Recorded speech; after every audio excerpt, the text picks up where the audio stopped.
नमस्कार, मैं हूं आपके साथ शुभांगी सिंह मिश्रा और जैसा कि आप जानते हैं कि बंसल न्यूज की इस खास पेशकश में हम आपको आयुष्मान में हर बार स्वास्थ्य संबंधी समस्याओं पर खास जानकारी देते हैं। इस कड़ी में आज हमारे साथ हैं डॉक्टर विद्यानंद त्रिपाठी, जो बंसल हॉस्पिटल में kidney disease and transplant specialist हैं। डॉक्टर त्रिपाठी, आपका स्वागत है बंसल न्यूज पर। तो आज हम बात करने वाले हैं नेफ्रोटिक सिंड्रोम यानी किडनी की गंभीर बीमारी के बारे में। अगर आपके भी इससे जुड़े कुछ सवाल हैं तो कार्यक्रम के दौरान आप सीधे हमसे जुड़ सकते हैं। हमारे नंबर लगातार टीवी स्क्रीन पर फ्लैश हो रहे हैं। आप सवाल कर सकते हैं और डॉक्टर विद्यानंद त्रिपाठी से सलाह ले सकते हैं। डॉक्टर त्रिपाठी, सबसे पहले हम बात करते हैं सिंड्रोम के बारे में। नेफ्रोटिक सिंड्रोम ये होता क्या है, दर्शकों को बताएं। देखिए, सबसे पहले तो मैं बताऊंगा नेफ्रोटिक सिंड्रोम किडनी की एक गंभीर बीमारी बिल्कुल नहीं है। एक किडनी की बीमारी है जिसका इलाज संभव है और इसमें किसी भी तरीके के जान के खतरे ऐसे बहुत रेयर होते हैं। तो हमारे शरीर में 2 किडनी होती हैं। इन किडनी में ग्लोमेरुलस होते हैं जिनको हम छन्नियाँ बोल सकते हैं, जिनका काम है बॉडी में जो मेटाबॉलिज्म होते हैं, जिससे जो टॉक्सिन्स बनते हैं, उन सभी को किडनी से बाहर निकालना। इन जो छन्नियाँ हैं, इनके जो होल होते हैं, इनकी साइज़ इतनी छोटी होती है कि इससे हमारा जो प्रोटीन है, ब्लड के कंपोनेंट्स हैं, जो इम्पॉर्टेंट चीज़ें हैं, वो बाहर नहीं निकल पाती। सिर्फ स्मॉल जो मॉलिक्यूल्स हैं या जो टॉक्सिन्स हैं, ये शरीर से बाहर निकलते हैं। तो जब कभी इन होल की साइज़ में वृद्धि हो जाती है, जिस वजह से भी, तो जिसकी वजह से हमारे शरीर में जो प्रोटीन है वो लीक करने लग जाता है, वो यूरिन के माध्यम से शरीर से बाहर चला जाता है, जिससे हमारी बॉडी में प्रोटीन की कमी होती है। उसकी वजह से डिफरेंट कॉम्प्लिकेशंस होते हैं और इस बीमारी को हम नेफ्रोटिक सिंड्रोम बोलते हैं, जो कि बच्चों में मुख्य रूप से होती है। बिल्कुल डॉक्टर त्रिपाठी, जिस तरह से आपने जिक्र किया कि प्रोटीन यूरिन के थ्रू निकलने लगता है, तो ये कैसे होता है, क्या कारण हो जाता है जिस कारण से ये प्रोसेस शुरू हो जाती है? देखिए, 90% जो बच्चों में नेफ्रोटिक सिंड्रोम है, इनका जो इटियोलॉजी है वो अननोन है, जिसको हम इडियोपैथिक बोलते हैं। करीब 10% होते हैं जो सेकेंडरी होते हैं बच्चों में। एडल्ट्स में ये करीब 65% इडियोपैथिक होता है। तो बच्चों में 90% इडियोपैथिक मतलब हमें कोई कारण नहीं पता है। जो सेकेंडरी 10% हैं, उनके कारण होते हैं। कुछ ऑटो इम्यून बीमारियां हैं, कोई ड्रग हो सकता है, कैंसर हो सकता है, ट्यूमर हो सकता है, इस तरह की बहुत चीज़ों की वजह से होता है जिनमें कारण नोन होता है। तो जब भी आप नोन रीजंस को एक्सक्लूड करते हैं, तभी इसको इडियोपैथिक बोलते हैं या अननोन बोलते हैं। अननोन का मतलब होता है अब तक हमें एग्जैक्ट कारण नहीं पता, हम सिर्फ एक उसके पीछे की जो पैथोलॉजी हो सकती है उसको डिफाइन कर सकते हैं, जो पॉसिबल कारण हो सकते हैं, जिसमें कुछ जेनेटिक हैं, ऑटो इम्यून है, एनवायरमेंटल फैक्टर्स हैं, लेकिन क्लियर रीजंस नहीं है। तो इस तरीके से इनको हम 2 भागों में डिवाइड करते हैं, idiopathic nephrotic syndrome and secondary nephrotic syndrome. बिल्कुल डॉक्टर त्रिपाठी, नेफ्रोटिक सिंड्रोम किस तरह से किडनी पर अपना प्रभाव डालता है? यानी कि जैसे एफिशिएंसी तो वो कम कर ही देता होगा, लेकिन और क्या कुछ कॉम्प्लिकेशंस ये किडनी के लिए कर देता है? जी, तो जैसे मैंने बताया कि इस बीमारी में जो किडनी का टॉक्सिन्स के रिमूवल का एफिशिएंसी है वो कभी भी कम नहीं होता। सामान्यतः वो हमेशा नॉर्मल रहता है। आपके ब्लड में यूरिया क्रिएटिनिन की मात्रा नॉर्मल रहेगी, क्योंकि जो टॉक्सिन्स के फिल्ट्रेशन का है, जो ग्लोमेरुलर फिल्ट्रेशन रेट है, वो नेफ्रोटिक सिंड्रोम में अधिकांश मरीजों में नॉर्मल रहता है। प्रॉब्लम क्या होती है? प्रोटीन का लीकेज बढ़ता है। तो अगर आपकी बॉडी से 3 ग्राम, 4 ग्राम, 5 ग्राम प्रोटीन यूरिन से 24 आवर में एक्सक्रीट होगा, बाहर जाएगा, तो ब्लड में प्रोटीन की कमी होने लग जाएगी, जिससे आपकी बॉडी की इम्यूनिटी कम होगी। आपकी बॉडी में प्रोटीन कम है तो जो नसों के अंदर का जो फ्लूइड है वो लीक करने लगता है, जिससे आपके पेट में, आपके लंग्स में, आपके पैरों में, सब जगह स्वेलिंग आने लग जाती है, पानी भरने लग जाता है। यही स्थिति अगर और ज़्यादा हुई, प्रोटीन की और कमी है, समय पे उसका इलाज नहीं हो पाया या जांच नहीं हो पाई, तो उस स्थिति में कई बार पानी इतनी अधिक मात्रा में भर जाते हैं कि आपके पेट बहुत ज़्यादा फूल जाता है, बच्चे को सांस फूलने लग जाता है, और जिसकी वजह से यूरिन की मात्रा अगर बहुत कम है तो ये स्थिति कई बार गंभीर रूप भी ले सकती है। फिर पेट में पानी ज़्यादा है तो कई बार उस पानी में इन्फेक्शन हो जाता है, जिसको हम बोलते हैं पेरिटोनाइटिस, एसबीपी बोलते हैं उसको। तो ये सभी लॉन्ग टर्म कॉम्प्लिकेशंस हैं नेफ्रोटिक सिंड्रोम के। किडनी फेलियर भी कई बार होता है। ऐसा कब होगा? जब प्रोटीन का लीकेज बहुत अधिक है, शरीर में प्रोटीन नहीं है, सारा पानी थर्ड स्पेस में जा चुका है, जिसके बाद से धीरे धीरे यूरिया क्रिएटिनिन बढ़ने लग जाता है। तो ऐसे में अगर टाइमली आपको प्रोटीन बाहर से सप्लीमेंट नहीं दिया गया या बीमारी को ठीक करने की दवाइयाँ नहीं दी गई, तो कई बार रेयर केसेस में ये स्थिति काफ़ी ख़राब भी हो सकती है। तो ये सभी कॉम्प्लिकेशंस हैं नेफ्रोटिक सिंड्रोम के, जिससे किडनी में ये सभी इम्पैक्ट्स हो सकते हैं। बिल्कुल डॉक्टर त्रिपाठी, हम देखते हैं अवेयरनेस की कमी के कारण ज़्यादातर पेरेंट्स ये पता ही नहीं कर पाते हैं कि मतलब उनके बच्चे को ये प्रॉब्लम हो रही है, और कुछ पर्टिकुलर एज ग्रुप भी होता है जिन बच्चों को ये ज़्यादा बीमारी हो सकती है। हाँ, देखिए, तो ये जो 6 से 8 साल, 10 साल, 12 साल तक के बच्चों में मुख्य रूप से ये कॉमन बीमारी है नेफ्रोटिक सिंड्रोम की। उसके बाद की उम्र में नेफ्रोटिक सिंड्रोम कम होता है। तो माता पिता को कैसे पता चले? अगर बच्चों में इनिशियल सिम्टम्स होते हैं, मैं लक्षणों की बात करूँगा। सबसे पहला होता है आपके आँखों के चारों तरफ बच्चे के सूजन आने लग जाएगा। सुबह जैसे ही उठ रहा है तो आँखों के चारों तरफ सूजन है। दिन बढ़ने के साथ साथ लंबे टाइम तक खड़ा है, बैठा है तो पैरों में सूजन है। पैर के पास अगर आप दबाएंगे थोड़ी देर के लिए तो वहाँ पे गड्ढा सा पड़ने लग गया। ये शुरुआती लक्षण हो सकता है। बच्चा बताए कि आपको कि पेशाब में झाग जैसा आता है, तो वो भी एक सिम्टम है कि यूरिन से प्रोटीन लीक कर रहा है। उसके बाद जब और ज़्यादा प्रोटीन का लीकेज बढ़ेगा तो हो सकता है पेट फूल रहा हो, पेट आपको बाहर से दिख रहा हो काफ़ी कड़ा हो गया है या डिस्टेंडेड हो गया है, फूल रहा है, मतलब पेट में पानी आ रहा है। कई बार बच्चा सांस फूलने का सिम्टम बताता है कि जैसे ही वो लेट रहा है सांस फूलता है, बार बार उठना पड़ता है, थोड़ी देर चलने में सांस फूलने लग जाता है। इसके बाद अगर पेट में इन्फेक्शंस हो रहे हैं किसी भी तरीके के, जो पेट में पानी भरा हुआ है, तो पेट में दर्द होना, बार बार उल्टियाँ होना, पेशाब की मात्रा का बहुत कम हो जाना, ये सभी लक्षण अगर कोई भी बच्चा आपको बताता है तो आपको तुरंत डॉक्टर से संपर्क करना चाहिए, अपने टेस्ट करना चाहिए। और टेस्ट से क्योंकि अगर समय पे इसका जांच हो पाया तो ही आप इलाज पे जाएंगे और इन प्रॉब्लम से बच सकेंगे। बिल्कुल डॉक्टर त्रिपाठी, जिस तरह से हमने देखा कि इस सिंड्रोम से बच्चों को काफ़ी इफेक्ट पड़ता है, अगर हम बात करें कि इसके अलावा जैसे प्रोटीन का आप कह रहे हैं कि रिसाव होता है यूरिन के थ्रू, तो क्या कुछ कॉम्प्लिकेशंस शरीर में आ सकते हैं? दूसरे ऑर्गन्स पर ये कैसे इफेक्ट करता है? दूसरे आर्गन का मैंने बताया। सबसे पहला तो है कि आपके लंग में इन्वॉल्वमेंट, ये बहुत इंपॉर्टेंट है क्योंकि ये चीज़ कई बार गंभीर होती है कि प्रोटीन का लीकेज बढ़ा तो आपके लंग्स में ये फ्लूइड एक्युमुलेट होने लग जाता है। इसको बोलते हैं प्लूरल इफ्यूजन और कई बार पल्मोनरी एडिमा कि लंग्स में आपके फ्लूइड काफ़ी ज़्यादा एक्युमुलेटेड है, जिससे बच्चे को सांस फूल सकती है।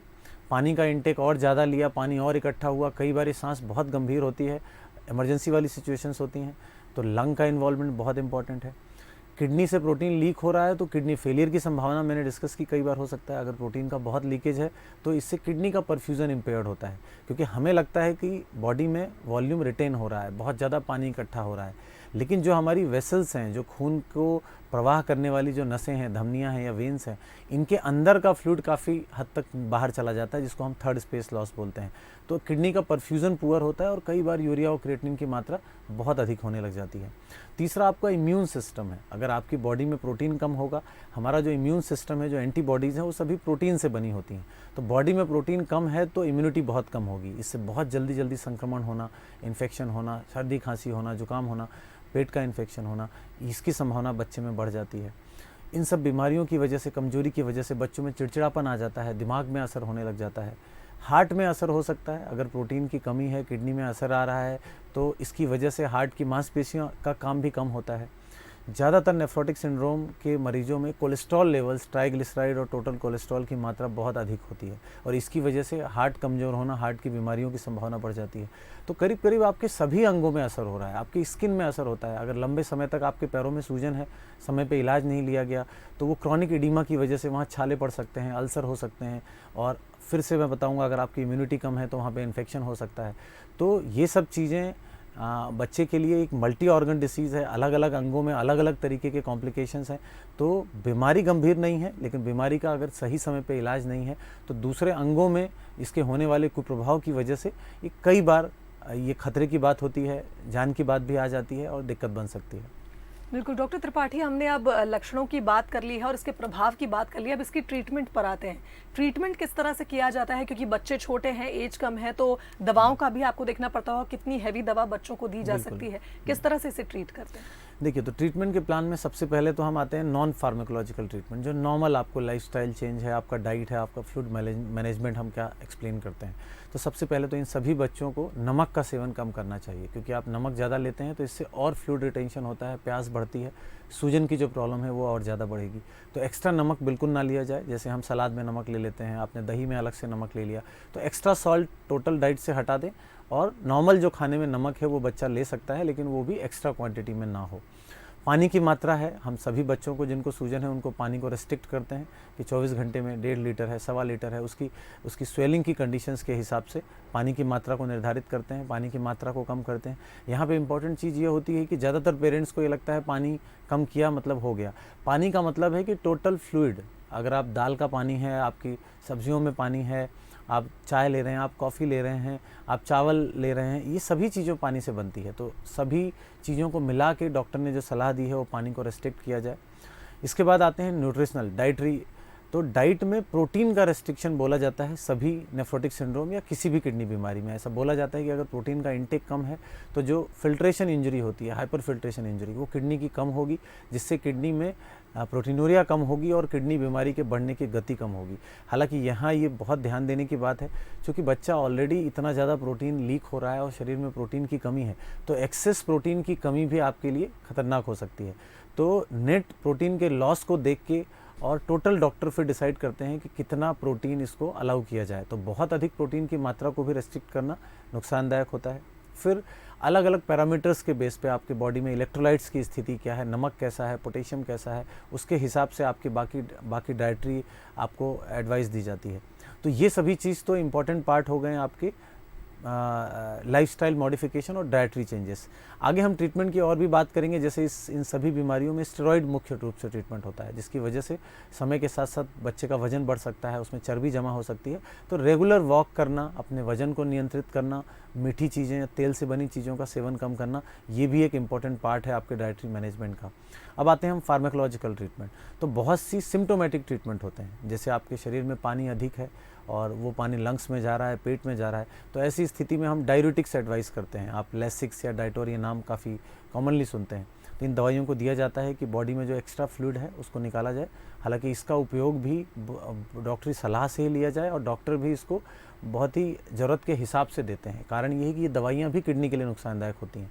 अगर शरीर में ऑलरेडी इंट्रावेस्कुलर वॉल्यूम डिप्लेटेड है, पानी कम है और एक्सेस पानी निकल जाता है, तो कई बार ये किडनी फेलियर का कारण बन जाता है। कई बार आपके नमक की या पोटेशियम की मात्रा कम कर देता है बॉडी में, तो इसका यूज़ डॉक्टरी सलाह के हिसाब से किया जाता है। फिर एसी इनहिबिटर्स या ARBs ग्रुप की बीपी की दवाइयाँ होती हैं। भले ही नेफ्रोटिक सिंड्रोम में ब्लड प्रेशर नहीं होता, आमतौर पे बीपी इन बच्चों के नॉर्मल होते हैं, तब भी बीपी की ये दवाइयाँ दी जाती है, क्योंकि ये दवाइयाँ बॉडी से, किडनी से प्रोटीन के एक्सक्रीशन को रोकती हैं, कम करती हैं। तो सभी पेशेंट्स में तो ये होती हैं रेमिप्रिल, टेलमिसार्टन, इनालाप्रिल, इस ग्रुप की दवाइयाँ होती हैं जो डॉक्टर प्रिस्क्राइब करते हैं। इसको रेगुलर लिया जाता है, बीपी को मॉनिटर किया जाता है और इसकी डोज समय के साथ बढ़ाई जाती है कि जिस मैक्सिमम डोज में हम दे पाएँ कि बीपी भी लो ना हो और ये प्रोटीन की मात्रा को कंट्रोल कर सके। इसके बाद में, जैसा मैंने बताया कि सभी नेफ्रोटिक सिंड्रोम में कोलेस्ट्रॉल की मात्रा अधिक होती है, तो उसके कंट्रोल के लिए कई बार कोलेस्ट्रॉल की दवाइयाँ जैसे एटोरवेस्टेटिन है, इस ग्रुप की अलग दवाइयाँ भी होती हैं, इन दवाइयों को प्रिस्क्राइब किया जाता है। फिर कैल्शियम है, विटामिन डी है, आमतौर पे इन बच्चों में इनकी डिफिशियंसी होती है, तो कैल्शियम विटामिन डी का सप्लीमेंट दिया जाता है। मुख्य ट्रीटमेंट में हम आते हैं तो वो है स्टेरॉइड, प्रेडनिसोलोन। ओरल प्रेडनिसोलोन सभी तरह की नेफ्रोटिक सिंड्रोम का मुख्य इलाज है। जो हमारे नेफ्रोटिक सिंड्रोम होते हैं, जिसमें हमने बात की इडियोपैथिक जो 90% होते हैं, तो इसमें मुख्य रूप से 4 पैथोलॉजी हैं, प्रमुख हैं।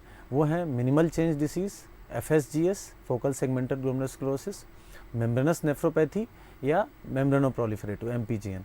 तो इन सभी पैथोलॉजीज़ में जो मिनिमल चेंज डिसीज़ है, ये सबसे सिंपल डिसीज़ है। 90% बच्चों में यही बीमारी होती है और स्टेरॉइड को ये ज़्यादातर मरीज रिस्पॉन्सिव होते हैं। तो ओमनाकॉटिल सभी बच्चों में स्टार्ट किया जाता है, जिसकी डोज होती है 2 मिलीग्राम पर kg, यानी अगर 20 किलो का बच्चा है तो 40 मिलीग्राम। इस दवाइयों से 1 से 2 हफ्ते में प्रोटीन का लीकेज कम होता है, धीरे धीरे बच्चा नॉर्मलाइज होने लग जाता है। इसकी अपनी डोज होती है, पहले 4 से 6 हफ्ते तक ये फुल डोज में दिया जाता है। डॉक्टर रेगुलर फॉलोअप में लेते हैं। जैसे ही प्रोटीन की मात्रा ख़त्म होती है, इसकी डोज टेपरिंग स्टार्ट की जाती है। जैसे आप 40 mg पर डे ले रहे हैं तो आप एक दिन के अंतर पे 40 mg लेंगे, फिर 30 mg लेंगे एक दिन के अंतर पे, फिर 20 mg करेंगे। ऐसे इसको नेक्स्ट 1 से 2 महीने में टैपर किया जाएगा। तो टोटल थेरेपी करीब 3 से 4 महीने की होती है। यहाँ तक ओमनाकॉटिल देते हैं और प्रोटीन ख़त्म होने के बाद धीरे धीरे डॉक्टर्स इस दवाई को रोक लेते हैं, क्योंकि इसके अपने साइड इफ़ेक्ट्स होते हैं।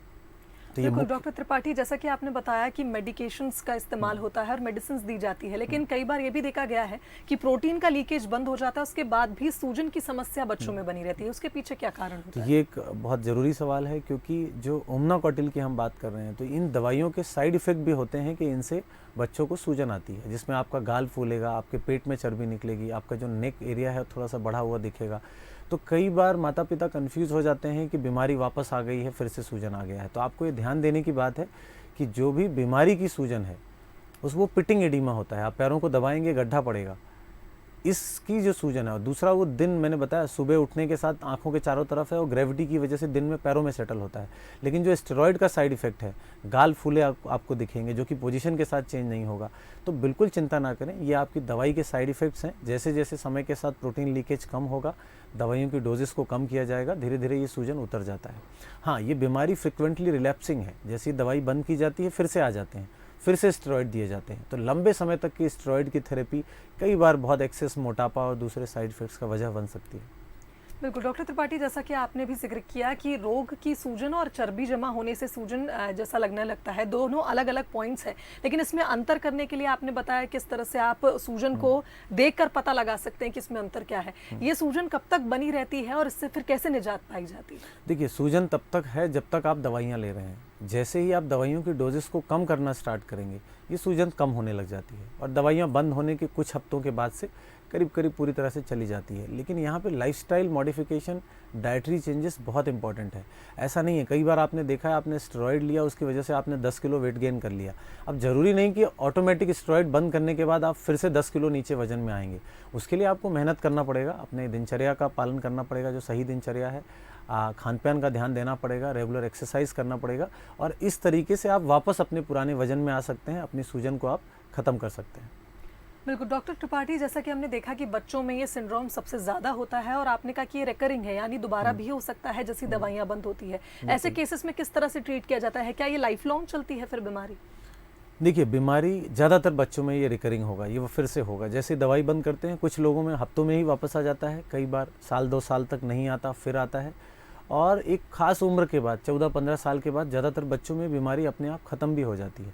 तो जैसे ही बीमारी आपको वापस आती है, हम फिर से ट्रीटमेंट वही स्टार्ट कर सकते हैं, फिर से स्टेरॉइड दे सकते हैं। लेकिन बार बार स्टेरॉइड का देना कई बार नुकसान की बात होती है। तो ऐसे में ऑल्टरनेटिव थेरेपीज़ में आते हैं, जो डिफरेंट ग्रुप की दवाइयाँ हैं, उनको यूज़ किया जाता है। तो recurrence of disease first day से ही परिजनों को समझाया जाता है कि जैसे ही दवाइयाँ बंद हुई हैं, आप फिर हफ्ते हफ्ते अपना प्रोटीन टेस्ट करें। आप आजकल ग्लूकोज प्रोटीन स्टिक्स आती हैं, कुछ स्टिक्स होती हैं जिनको यूरिन में डुबोएंगे, उसके कलर चेंजेस से आपको पता चल जाता है कि प्रोटीन का लीकेज है। तो उसको रेगुलर चेक करते रहें। अगर फिर से प्रोटीन आपको दिख रहा है उसमें, तो तुरंत डॉक्टर से सलाह लें और उसके बाद डॉक्टर फिर से ट्रीटमेंट को निर्धारित करता है। बिल्कुल डॉक्टर त्रिपाठी, इस बीच एक वर्ड सामने आया है, किडनी बायोप्सी। ये भी की जाती है इसके ट्रीटमेंट के लिए। तो किडनी बायोप्सी क्या होती है, ये पहले समझना चाहेंगे और फिर इसका नेफ्रोटिक सिंड्रोम से क्या कनेक्शन है ये भी समझें। बिल्कुल। तो देखिए, मैंने आपको बताया कि हिस्टोपैथोलॉजिकल डायग्नोसिस, जो भी नेफ्रोटिक सिंड्रोम है, ये क्लिनिकल टर्म है।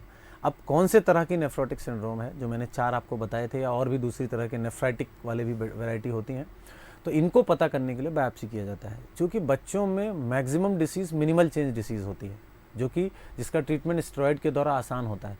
ये रीज़न है कि बच्चों में रूटीनली बायोप्सी रिकमेंडेड नहीं है, बायोप्सी नहीं की जाती, क्योंकि आपको पहले से ही पता है कि अधिक चांस है कि मिनिमल चेंज डिसीज़ होगा। तो बच्चों में सामान्यतः बायोप्सी नहीं किया जाता। अब है कि बायोप्सी बच्चों में कब की जाती है, कब हम बायोप्सी इंडिकेटेड हों। तो पहला तो अगर स्टेरॉइड आपने मल्टीपल टाइम लिया है, फ्रिक्वेंट रिलैप्स हो रहा है, या डिसीज़ रिस्पॉन्स नहीं कर रही है स्टेरॉइड को, तो आपको बायोप्सी करना चाहिए। नेफ्रोटिक सिंड्रोम में यूरिन में कभी ब्लड लॉस नहीं होता, आरबीसीज नहीं जाते, रेड ब्लड सेल्स नहीं जाते, वो नेफ्राइटिक सिंड्रोम होता है। अगर बच्चे में प्रोटीन लीकेज के साथ साथ आरबीसीज का लीकेज हो रहा है, तो आपको किडनी बायोप्सी पे जाना चाहिए। फिर adult onset disease, adult onset या मिडिल एज्ड हैं, जितने भी लोग हैं, उनकी कोई भी नेफ्रोटिक सिंड्रोम का ट्रीटमेंट बायोप्सी के बाद करना चाहिए, क्योंकि उनमें मिनिमल चेंज डिसीज़ इतना कॉमन नहीं है, दूसरी बीमारियां भी हो सकती हैं। तीसरी चीज़ है, अगर बच्चे में प्रोटीन लीकेज के साथ साथ यूरिया क्रिएटिनिन भी बढ़ रहा है, अगर उसका और कोई कारण नहीं है, क्योंकि सामान्यतः मिनिमल चेंज डिसीज़ में यूरिया क्रिएटिनिन नहीं बढ़ते, किडनी फंक्शंस नॉर्मल होते हैं। तो अगर रीनल डिसीज़ भी है उनको, तो हमें बायोप्सी बहुत इंपॉर्टेंट हो जाता है उसके फास्ट ट्रीटमेंट के लिए। तो ये सारे इंडिकेशंस हैं बच्चों में कि कब आपको बच्चों में बायोप्सी पे जाना है। लेकिन अगर एडल्ट हैं, ओल्डर एज ग्रुप्स हैं, तो उनमें सभी नेफ्रोटिक सिंड्रोम में आपको बायोप्सी करना है। और बायोप्सी के बाद हमें पता चलता है कि मिनिमल चेंज है, एफएसजीएस है, मेम्ब्रेनस है, या दूसरी पैथोलॉजी है, जिसके हिसाब से कई बार ट्रीटमेंट आपका चेंज होता है, ट्रीटमेंट का ड्यूरेशन चेंज होता है, जो सेकेंड लाइन ड्रग्स हैं वो चेंज होती हैं। बिल्कुल, जैसा कि आपने जिक्र किया है डॉक्टर त्रिपाठी के बुजुर्गों में भी ये समस्या हो जाती है और इस समस्या से बुजुर्ग भी जूझते हैं। तो क्या हर बुजुर्ग में ये कमी पाई जाती है या फिर कुछ ही केसेस ऐसे होते हैं जिनमें नेफ्रोटिक सिंड्रोम होता है? देखिए, बुजुर्गों में नेफ्रोटिक सिंड्रोम इतना अधिक नहीं होता, और होता है तो ज़्यादातर सेकेंडरी के चांसेस ज़्यादा होते हैं, जैसे हम प्राइमरी डिसीज़ बोल रहे हैं ऐसे ही, और उनकी प्रोफाइल चेंज होती है। बच्चों में मिनिमल चेंज डिसीज़ है, तो आप देखेंगे बुजुर्गों में 50 के बाद मेम्ब्रेनस नेफ्रोपैथी के चांस अधिक होते हैं, वो भी इडियोपैथिक होते हैं जिसमें कॉज नहीं पता, लेकिन बच्चों की तुलना में सेकेंडरी नेफ्रोटिक सिंड्रोम की संभावना ज़्यादा होती है। इसकी वजह क्या है? जैसे डायबिटीज़ है, आपको अगर लंबे समय की डायबिटीज़ है तो 50-60 के बाद जो प्रोटीन लीक करेगा नेफ्रोटिक सिंड्रोम, वो डायबिटीज़ की वजह से है। फिर बहुत से कैंसर्स ऐसे हैं जिसमें प्रोटीन लीकेज हो जाता है, तो कैंसर एक सेकेंडरी कॉजेस में आता है। बहुत सारी ऑटो इम्यून बीमारियां हैं जो कि हमारी बॉडी की इम्यूनिटी ही हमारी किडनी के फिल्टर्स को डैमेज करती है। तो जैसे जैसे उम्र बढ़ती है सेकेंडरी कॉजेस की संभावना बढ़ जाती है, मिनिमल चेंज डिसीज़ का इंसिडेंस कम हो जाता है और दूसरी पैथोलॉजीज अधिक हो जाती हैं। तो इस तरीके से बच्चों में और बड़ों में या बूढ़ों में बीमारी अलग अलग पैथोलॉजी की होती है। यही वजह है कि उनमें बायोप्सी इंडिकेटेड है। अगर डायबिटिक नेफ्रोपैथी है, क्लियरली आपको पता है कि डायबिटीज़ है 10 साल से, तो बायोप्सी आप नहीं करेंगे, कॉज क्लियर है। अदरवाइज आप बायोप्सी से कारण पता करेंगे कि अगर ये सेकेंडरी है तो किस वजह से है। बिल्कुल, जिस तरह से आपने बताया डॉक्टर त्रिपाठी की बायोप्सी किस तरह से की जाती है, किन केसेस में की जाती है। अब अगर हम बात करें जिनका ट्रीटमेंट होना है, क्या उसके लिए उनको पहले से कुछ तैयार किया जाता है, कोई डाइट चार्ट उनको फॉलो कराया जाता है, या फिर नॉर्मली इस पूरे सिंड्रोम की जो है प्रिवेंशन की जाती है, इसका ट्रीटमेंट किया जाता है? सबसे इम्पॉर्टेंट तो डाइटरी एडवाइस ही है। जैसा मैंने बताया कि जैसे ही नेफ्रोटिक सिंड्रोम होता है सबसे पहले फैमिली की काउंसलिंग की जाती है, बीमारी के बारे में बताया जाता है। जैसे रिलैप्सिंग रिमिटिंग की हमने बात की, बार बार वापस आता है। अगर आप पेरेंट्स को नहीं बताएंगे और फिर से आ गया तो वो वैसे ही परेशान होंगे कि क्या चल रहा है। इसलिए स्टार्टिंग में ये सारी काउंसलिंग बहुत ज़रूरी है कि फैमिली का एक्सेप्टेंस हो। डाइट बहुत इंपॉर्टेंट है। कई बार नेफ्रोटिक रेंज प्रोटीनूरिया नहीं होती इन बीमारियों में, प्रोटीन माइल्ड होता है, कम होता है, तो बिना स्टेरॉइड के भी आप simple protein restriction, AC inhibitors जो बीपी की ड्रग्स हैं, इससे भी प्रोटीन को लंबे समय तक रोका जा सकता है। तो इन इलाज के द्वारा ही आप प्रोटीन के लीकेज को रोक सकते हैं। तो पेशेंट का सारे इन्वेस्टिगेशंस, टेस्ट, प्रोटीन का लेवल कितना जा रहा है, इस बेस पे डिसाइड किया जाता है ट्रीटमेंट क्या है। अब अगर ये प्रोटीनूरिया बहुत हैवी है या ये जो अपने लाइफस्टाइल मैनेजमेंट को रिस्पॉन्ड नहीं कर रहा है या प्रोटीनूरिया स्टार्टिंग से बहुत ज़्यादा है, तब स्टेरॉइड का इलाज किया जाता है। डायरेटिक का ट्रीटमेंट कब करना है, सूजन है या नहीं है, तो ओवरऑल सारी चीज़ों को देख के फिर डॉक्टर ये फैसला करते हैं कि इलाज किस तरीके से करना है। खास तौर से इम्पोर्टेंट इसमें ये है कि इनिशियल ट्रीटमेंट तो सेम है, आपने स्टेरॉइड दिया और सिम्टोमेटिक दवाइयाँ दिया। अगर डिसीज़ का रिलैप्स 2 बार या इससे अधिक हो रहा है तो बार बार 8-10 साल तक स्टेरॉइड देना भी बच्चों के लिए बहुत घातक है, क्योंकि स्टेरॉइड के बहुत से साइड इफ़ेक्ट हैं। आपकी ग्रोथ इम्पेयर हो जाएगी, आपकी हाइट नहीं बढ़ेगी, आपकी हड्डियाँ कमज़ोर होंगी, कैटरेक्ट होने लग जाते हैं, स्किन में चेंजेस आने लग जाते हैं। तो स्टेरॉइड भी बार बार नहीं दिए जाते। यहाँ पे सेकेंड लाइन ट्रीटमेंट्स आते हैं जो कि होते हैं साइक्लोफॉस्फेमाइड, माइकोफिनोलेट, टैक्रोलिमस। तो इस तरीके की बहुत सारी अलग टेबलेट्स हैं जो कि स्टेरॉइड स्पेयरिंग थेरेपी है, कि बार बार स्टेरॉइड देना पड़ रहा है तो हम स्टेरॉइड से पहले डिसीज़ को रिमिशन में लाते हैं। प्रोटीन जैसे ही 0 होता है दूसरी दवाई स्टार्ट करते हैं और उसका जो निर्धारित पीरियड है 3 महीना 6 महीना उसको दिया जाता है, जिससे कि इसके बार बार आने की फ्रिक्वेंसी को रोका जा सके। तो ये पूरी तरह से ट्रीटमेंट प्लान होता है जो कि मरीज़ की स्थिति के हिसाब से डिसाइड किया जाता है। बिल्कुल डॉक्टर त्रिपाठी, हमारे देश में ज़्यादातर देखते हैं और पेरेंट्स जो होते हैं वो समझ ही नहीं पाते हैं बीमारी को, और अगर समझ भी जाते हैं तो उनको ये पता नहीं होता है कि कब डॉक्टर को दिखाना चाहिए। अलार्मिंग सिचुएशन क्या होती है, या फिर वो कौन से सिम्टम्स होते हैं जिसके बेसिस पे उन्हें डॉक्टर से संपर्क कर लेना चाहिए? देखिए, तो नेफ्रोटिक सिंड्रोम में गंभीरता कब आती है? मैंने पहले बोला ये गंभीर बीमारी नहीं है, आप बिल्कुल डरे नहीं, लेकिन कुछ परिस्थितियां ऐसी बनती है जहां पे जान का खतरा होता है। तो वो परिस्थितियां हैं, सबसे पहली तो लंग में पानी आना, प्लूरल इफ्यूजन बहुत ज़्यादा होना, या पल्मोनरी एडिमा, कि बच्चे को सांस फूल रही है, तेज़ सांस ले रहा है, तो ये एक गंभीर स्थिति है। आपको तुरंत हॉस्पिटल इमरजेंसी जो है वहाँ जाना चाहिए, नेफ्रोलॉजिस्ट से संपर्क करना चाहिए और समय पे इलाज। जैसे प्रोटीन की मात्रा खून में कम है तो डायरेटिक्स, IV एल्बुमिन जो प्रोटीन होते हैं उसके द्वारा बहुत जल्दी इस चीज़ से निजात पाया जा सकता है, बच्चे को ठीक किया जा सकता है। समय पे इलाज इंपॉर्टेंट है, तो ये स्थिति बहुत ज़रूरी है। सेकेंड आता है इन्फेक्शंस। तो खुद नेफ्रोटिक सिंड्रोम में इम्यूनिटी कम है, इन्फेक्शन के चांस ज़्यादा है। मैंने पेट का इन्फेक्शन बोला, बैक्टीरियल पेरिटोनाइटिस बोला। फिर आप स्टेरॉइड के ट्रीटमेंट पे हैं, तो स्टेरॉइड एक तरह से आपके शरीर की इम्यूनिटी को बहुत कमज़ोर कर देता है, तो उसकी वजह से मेजर इन्फेक्शंस कई बार होते हैं, जिसमें लंग का इन्फेक्शन है, निमोनिया है, पेट का इन्फेक्शन है, यूरिन का इन्फेक्शन है, स्किन के इन्फेक्शन है। कई बार बच्चों में मेनिंजाइटिस या ब्रेन के इन्फेक्शन इस तरीके से हो जाते हैं।